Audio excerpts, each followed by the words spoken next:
Hello' everyone, আজি আমি আহিছোঁ গুৱাহাটীৰ মঠঘৰীয়াত থকা চাম মন্দিৰলৈ। আৰু আমি সৰু থাকোঁতে এই মন্দিৰটোলৈ যেতিয়াই আহোঁ মোৰ অকল সৰুকালৰ কথাখিনি মনত পৰে। আমি সৰুকালতে এবছৰমান আছিলোঁ চাগে, তেতিয়া আমি আছিলোঁ মঠঘৰীয়া অঞ্চলত।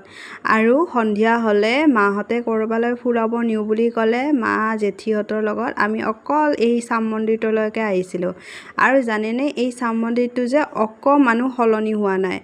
আগতে সৰু থাকোঁতে যিমান ধুনীয়াকৈ আছিলে ঠিক তেনেকুৱা এতিয়ালৈকেও সিমান ধুনীয়াকৈ মেইনটেইন কৰি সজাই পৰাই ৰাখিছে। একেবাৰে ইয়ালৈ আহিলে অকল সৰুকালৰ কথাখিনিকে মনত পৰে। আৰু ইয়াতে আহি আমি বনবিলাকত কিমান যে খেলিছিলোঁ ভাইটি ভণ্টিসকলৰ লগত, জেঠীৰ ল'ৰা ছোৱালীকেইটাৰ লগতো এনেকৈ আমি কিমান খেলিছিলোঁ, কিমান ভাল লাগিছিল, এনজয় কৰিছিলোঁ, বহুত ভাল লাগিছিল। আৰু ইয়াতে অকণমানো সলনি হোৱা নাই। চাওকচোন কিমান ধুনীয়া পৰিৱেশ। আৰু এয়া চাওক, আজি মই আহিছোঁ মোৰ বাই শাহু মোৰ বা মানুহজনৰ বা আকৌ। তো আমি দুজনেই আহিলোঁ।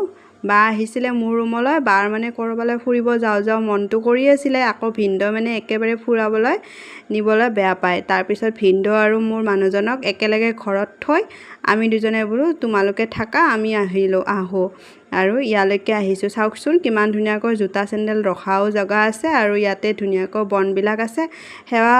সেৱা কৰি উঠি ইয়াতে ধুনীয়াকৈ বহি থাকিবও পাৰে। ইয়াত চাওক ইমান ধুনীয়া পৰিৱেশ।